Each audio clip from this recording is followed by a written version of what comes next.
Hello guys, আজকে আমরা কয়েকজন ফ্রেন্ড মিলে মুক্ত মঞ্চে মেলা দেখতে যাচ্ছি। অনেক মজা, আড্ডা, নতুন কিছু এক্সপ্লেন করার প্ল্যান আছে। তো তোমরা আমাদের সঙ্গে এই সুন্দর মুহূর্তটা উপভোগ করো। আমরা এখন গাড়ির জন্য ওয়েট করছি, সবাই রেডি। একটা রিক্সা আসলো, তো রিক্সা মামাটা অনেক ভাড়া চাচ্ছিল, যার কারণে আমরা রিক্সাটায় যাইনি। তো পরবর্তীতে আমরা অটোর জন্য অপেক্ষা করলাম। একটা অটো আসলো, অটো মামার সাথে আমরা ভাড়া মিটিয়ে আমরা সরাসরি গাড়ির মধ্যে চলে গেলাম। গাড়িতে ওঠার পর এত ঠান্ডা লাগছে যে বন্ধুর কাছ থেকে মাফলারটা নিয়ে পরে ফেললাম। প্রচুর ঠান্ডা, তারপরে অনেক বাতাস ছিল, যার কারণে ঠান্ডা লাগছিল।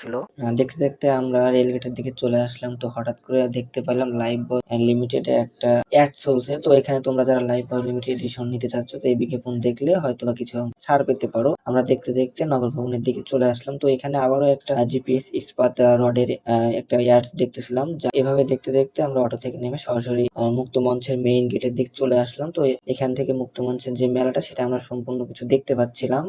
এদিকে আমরা মুক্ত মঞ্চের দিকে আস্তে আস্তে নেমে সামনে দেখতে পাইলাম একটা পাঞ্চিং মেশিন, যেখানে সবাই পাঞ্চিং করছে। তো এটা দেখে আমার পাঞ্চিং করতে ইচ্ছে হলো, তবে প্রচুর ঠান্ডা ছিল, যার কারণে মুডটা চেঞ্জ হয়ে গেল। এরপর মুক্ত মঞ্চের চারদিকে একটা ছোট্ট ভিডিও ক্লিপ নিলাম। তো এদিকে দেখতে দেখতে একটা ফাঁকা পেলাম, যে ফাঁকা দিয়ে সবাই যাতায়াত করছে। তো এখান থেকে আমরা সরাসরি টিকিট কাউন্টারের দিকে চলে গেলাম। তো টিকিট কাউন্টারে যাওয়ার পরে আমরা যত 5 জন ফ্রেন্ড ছিলাম, তো 5 জনের জন্য আমি টিকিটটা কেটে নিলাম। টিকিট কাটার শেষে আমি 5 জন ফ্রেন্ডকে নিয়ে মুক্ত মঞ্চের মেলার যে গেটটা আছে, মেইন গেটের দারোয়ানের কাছে 5টা টিকিট দিয়ে আমরা একের পর এক আস্তে আস্তে ঢুকে পড়লাম মেলার মেইন যে আকর্ষণটা, সেটা দেখার জন্য। ভিতরে চলে আসার পরে চারদিকে দেখতেছিলাম যে কোন দিকে যাওয়া যায়। তো একদিকে যাওয়ার পরে দেখলাম যে রুমে সুন্দর করে সাজানোর জন্য ওয়ালপেপার, অর্থাৎ যে কার্ডগুলো আছে সেগুলো বিক্রি করছে। তো এটা নেওয়ার সিদ্ধান্ত নিলাম। 2-3টা কার্ড আমি দেখলাম, তো পরে একটা নিয়ে নিলাম। তো দেখতে দেখতে সাইডে দেখলাম যে অনেক সুন্দর সুন্দর নাগরদোলা অ্যান্ড পাশে একটা পানি, যার মধ্যে ছোট ছোট বাচ্চারা নৌকার ভিতরে ভাসছে। তো এটা দেখে অনেক ভালো লাগলো। তো দেখতে দেখতে হঠাৎ চোখে পড়লো সেই ভাইরাল মামা, যিনি ধুমার পাপড় বিক্রি করছে। তো এদিকে দেখতে দেখতে মামার দিকে চলে গেলাম। যাওয়ার পর দেখি মামা তো সেই লেভেলের ডায়লগ দিচ্ছে, ডায়লগের চোটে থাকতেই পারছি না। তবে এটা সবাই না খাওয়াই বেটার, যত নাইট্রোজেন গ্যাস থাকে, নাইট্রোজেনের মাত্রা তো অনেক বেশি থাকে।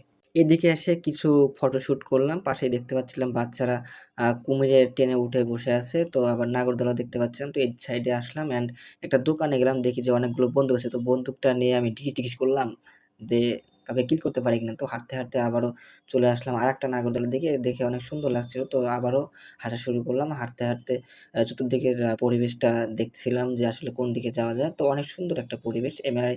আপনারা যারা আসেন নাই, তো এখনো 1 মাস ব্যাপী মেলাটা থাকবে। আপনারা দ্রুতই চলে আসবেন মেলাতে। অনেক সুন্দর, ভালো লাগবে, আসলে মনটা ফ্রেশ হয়ে যাবে। তো চারদিকে হাঁটতে হাঁটতে চিন্তা ভাবনা করলাম যে আসলে কি করা যায়। তো হঠাৎ করে দেখতে পেলাম একটা মামা নুডলস বিক্রি করছে। তো ওখানে দ্রুত চলে গেলাম। যাওয়ার পরে জিজ্ঞেস করলাম, মামা নুডলস আছে কি? মামা বলল নুডলস নাই। তো আমরা আবার ওখান থেকে চলে আসলাম। দেখলাম অনেক সুন্দর সুন্দর বেলুন, সাইডে অনেক ফুল বিক্রি করছে। তো হঠাৎ করে দেখতে পেলাম 2টা ভিন্ন প্রজাতির মানুষ। তো আমার ফ্রেন্ডকে বললাম, তুই একটা নিয়ে যা, তো আরেকজন আরেকটা নিয়ে যাবে। এটা নিয়ে হাসাহাসি করার পরে আমরা আবার একটু চতুর্দিকে দেখতে দেখতে চলে গেলাম একটা পানের দোকানে। তো দেখি এখানে মামা মশলা পান বিক্রি করছে। তো মামাকে জিজ্ঞেস করলাম কয় টাকা দাম? মামা বললো 10 টাকা দাম। তো এখান থেকে কয়েকটা পান নিয়ে আমরা বন্ধুরা খেয়ে আবারও চলে গেলাম অন্য একটা সাইডে। সেখানে আমরা দেখতে পাইলাম যে অনেক সুন্দর সুন্দর 3 পিস শাড়ি এগুলো আছে। তো এখানে যাওয়ার পরে আমরা দেখতে পেলাম অফার 3 সেট নিলেই 999 টাকা। তো আমার অফারটা নিয়ে আসলে কোনো কাজ না, যেহেতু আমার বউ নাই। যদি আমার বউ থাকতো তাহলে অফারটা অবশ্যই গ্রহণযোগ্য ছিল।